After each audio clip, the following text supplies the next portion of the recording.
অস্ট্রেলিয়ার ক্যাস্টেক লেকের পাশ থেকে এভাবে উঠছে নতুন দাবানলের ধোঁয়ার কুণ্ডলী। দানবীয় আকারে যেন মাটির নিচ থেকে কোনো দানব বেরিয়ে আসছে, এক্ষুনি গিলে খেয়ে ফেলবে পুরো অঞ্চলকে। সত্যিকার অর্থে সেটাই ঘটছে স্মরণকালের ভয়াবহ দাবানলে। লস অ্যাঞ্জেলেসের মানচিত্র দেখে বোঝা যাবে সমুদ্রের সাথে অবস্থিত প্যালিসেডস আগুনে পুড়ে ছাই হয়ে গেছে, সেখানকার এতটুকু স্থানও বাকি নেই আর। এরপর আছে ইটন এলাকা, সেখানেও একই অবস্থা। এরপরই দেখা যাচ্ছে সান্টা ক্লারিটা শহরের কাছে ক্যাস্টেক লেক এলাকা। নতুন দাবানল তথা হিউজ ফায়ার তীব্র বাতাসের কারণে ছড়িয়ে পড়েছে দ্রুত। সান্টা এনা বাতাসের কারণে আগুনের শিখা থেকে ধোঁয়ার ফুলকি ছড়িয়ে যাচ্ছে। পানি থাকা সত্ত্বেও কেন আগুনের তাণ্ডব বন্ধ করা যাচ্ছে না, এমন প্রশ্ন তুলেছেন অনেকেই। লস অ্যাঞ্জেলেস থেকে 56 কিলোমিটার দূরে এই ক্যাস্টেক লেক সংলগ্ন এলাকা এর মধ্যে আগুনের নিয়ন্ত্রণে চলে এসেছে। পুড়ে যাচ্ছে একুরের পর একুর এলাকা। ঝোড়ো হাওয়ার জেরে সেই আগুন দ্রুত ছড়িয়ে পড়ছে বলে জানিয়েছে স্থানীয় প্রশাসন। ভয়াবহ আগুন থেকে সাধারণ মানুষকে রক্ষা করতে 31,000-এর বেশি মানুষকে বাড়ি ছেড়ে নিরাপদ স্থানে সরে যেতে নির্দেশ দিয়েছে প্রশাসন। নতুন বছরের শুরুতেই ভয়াবহ দাবানলের সাক্ষী ছিল Martin Ruben. Los Angeles, Palisades এবং ইটন এলাকা দাবানলের ধ্বংসলীলার শেষ। এই আগুনে ঘর ছাড়া পেয়েছেন লক্ষাধিক মানুষ, পুড়ে ছাই হয়েছে হাজার হাজার ঘর বাড়ি।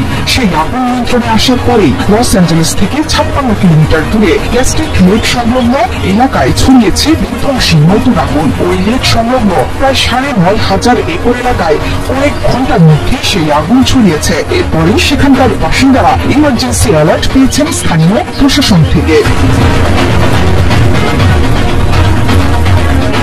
নতুন শুরু হওয়া দাবানলে আবারও হাহাকারের নগরীতে পরিণত হয়েছে লস অ্যাঞ্জেলস। স্থানীয় এক বাসিন্দা বলেছেন, আমাদের সরে যেতে বলা হয়েছে, একটাই প্রার্থনা করছি, আমাদের বাড়ি যেন পুড়ে না যায়। এই আগুন নিয়ন্ত্রণে আনতে চেষ্টা ফাইটার ডিপার্টমেন্টের। লস অ্যাঞ্জেলেস কাউন্টি শেরিফ ডিপার্টমেন্টের প্রধান জেনসেন জানিয়েছেন, ক্যাস্টেক লেক সংলগ্ন আগুনের নাম দেওয়া হয়েছে হিউজ ফায়ার। বাসিন্দাদের দ্রুত সরে যাওয়ার নির্দেশ দিয়ে তিনি বলেছেন, প্যালিসেডস এবং ইটনে অনেকেই সরে যাওয়ার নির্দেশ মানতে চাননি, যার জেরে প্রাণহানি বেড়েছিল।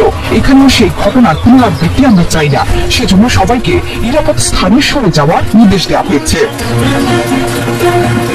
ক্যাস্টেক লেক সংলগ্ন যে এলাকায় নতুন করে আগুন লেগেছে তার কাছেই আছে একটি ডিটেনশন সেন্টার। সেখানকার বন্দীদেরও সরিয়ে নেওয়া হয়েছে। এই আগুনের জেরে বেশ কয়েকটি সড়ক দিয়ে যান চলাচলে নিষেধাজ্ঞা জারি হয়েছে। বেশ কয়েকটি সড়কে মিলেছে যানজটের খবরও। জানুয়ারিতে ক্যালিফোর্নিয়ায় বৃষ্টিপাত হয়, কিন্তু এবছর বেশ কয়েক মাস ধরে বৃষ্টি না হওয়ায় খরা চলছে সেখানে। এর মধ্যে সান্টা এনা ঝোড়ো হাওয়ায় ভয়ঙ্কর হয়ে উঠেছে দাবানল। 2020 সাল থেকে কয়েক দফায় দাবানলের কবলে পড়েছিল ক্যাস্টিয়াক লেক। 2020 সালে 31,000-এর বেশি একর জায়গা পুড়ে গিয়েছিল। এরপর 2022 সালে পুড়েছিল 5,000-এর বেশি একর। 2023 সালে 14 একর এবং 2024 সালে 25 একর আর 2025 সালের দাবানল এখন পর্যন্ত চলমান আছে। যে আগুন একেবারে 3 ঘন্টায় 5,000-এর বেশি একর জায়গা পুড়ে গেছে।